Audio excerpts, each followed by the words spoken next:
रोज की तरह रामलाल जी अपने शाम की सैर से घर लौटे। वह भी दरवाजे पर ही थे कि बहू ने पूछा, बाबूजी, आज हम पार्टी में जा रहे हैं। हम वही खा लेंगे। आज रात के खाने में आप क्या खाएंगे बताइए। रामलाल जी सोचने लगे। आज रविवार तो नहीं और ना ही किसी की शादी है। जरूर किसी पार्टी में जा रहे होंगे। छोड़ो, मुझे क्या करना है इस उम्र में। अपने विचारों पर काबू करते हुए रामलाल जी बोले, ऐसा करो बेटा, मेरे लिए 2 रोटियां बना दो, अचार से खा लूंगा। बहू ने तुरंत जवाब दिया, बाबूजी, सुबह का 2 रोटी है। अगर आप बहू ने अपना वाक्य अधूरा ही छोड़ दिया। तब से रामलाल जी समझ गए कि बहू कहना क्या चाहती है। बासी बची हुई रोटियां खाऊंगा तो गैस हो जाएगा।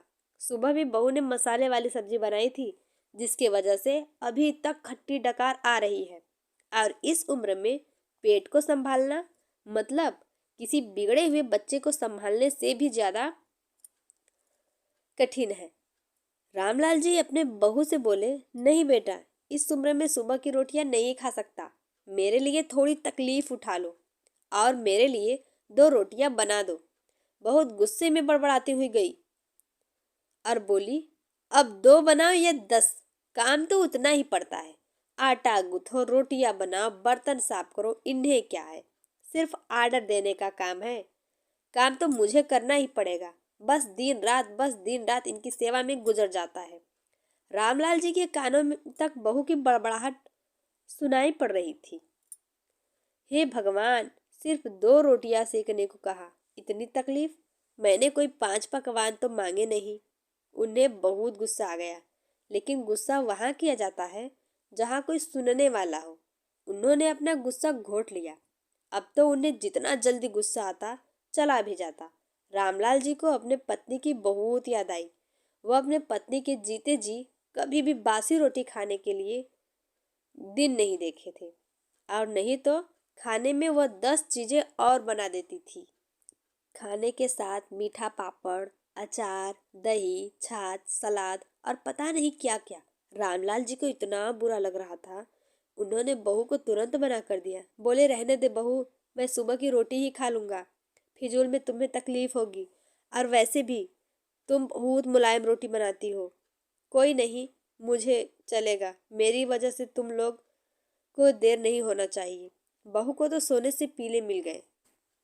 आवाज को मीठा करते हुए बहू बोली, बाबूजी, आप चाय लेंगे।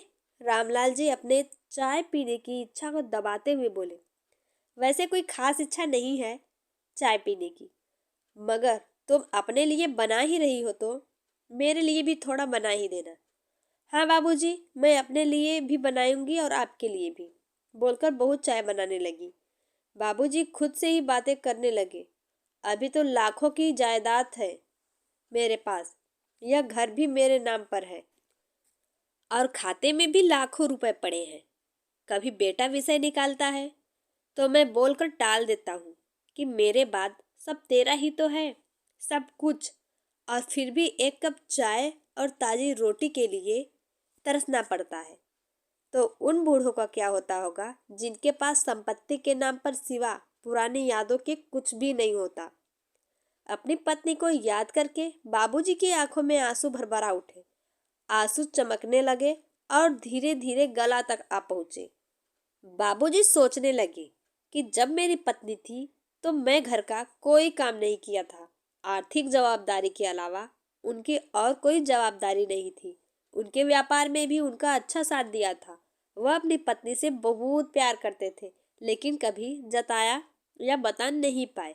यह सच्चे दिल से मानते थे कि मेरी पत्नी उनकी किसी पूर्व जन्म के पुण्य का फल है। लेकिन जिंदगी के भागदौड़ में एक पत्नी के मन की इच्छा पूरी ना कर सके। वैष्णो देवी जाना था, लेकिन हर बार यह यात्रा अगले साल के लिए रोक दी जाती थी। घर बार और जग संसार की जिम्मेदारियां संभालते संभालते कब उनकी इच्छाएं उन्हीं के साथ चली गई, पता ही नहीं चला। रामलाल जी ने देखा, उनके पोते और पोती दोनों ही स्कूल से आ गए और उन्होंने अपना बस्ता सोफे पर फेंका और दादाजी के पास दौड़े आए और उनका गला पकड़कर कहने लगे, दादाजी, खेलने चलते हैं ना। यह निस्वार्थ प्रेम के कुछ पल थे जिनमें रामलाल जी भी बच्चों के साथ बच्चे बन जाते थे और सारे अपने दुख और यादों के भुला जाते थे।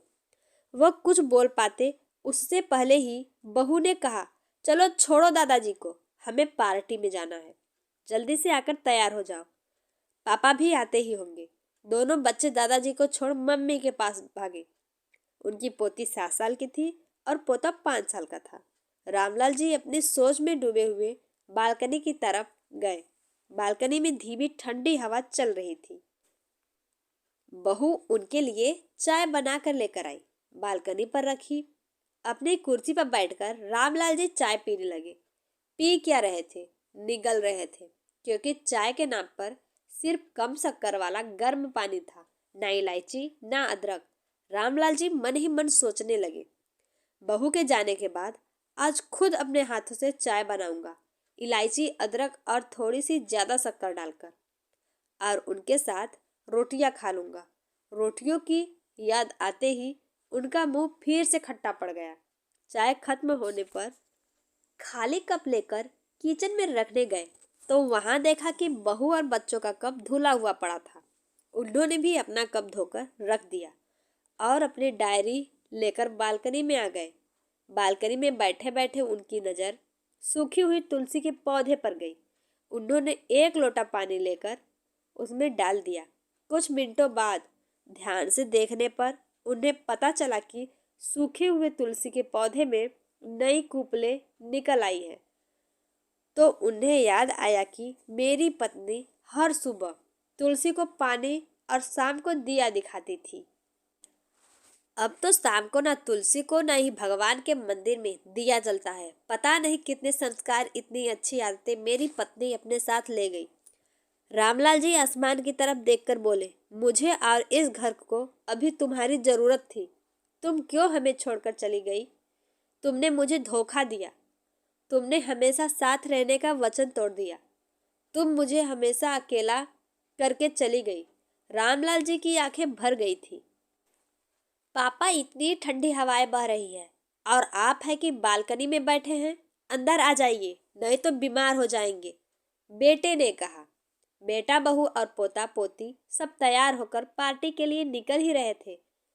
किसी ने झूठ मूठ का भी मन रखने के लिए उनसे नहीं पूछा कि साथ चलिए पापा, आप खाना खाकर जल्दी सो जाइएगा, हमें आने में जरा देर हो जाएगी।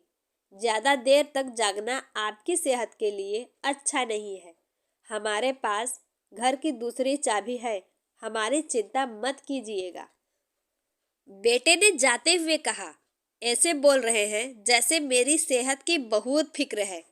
कितने दिनों से बोल रहा हूँ, डॉक्टर के पास ले चलो, बीपी बढ़ा हुआ है, शुगर भी चेक करवाना है।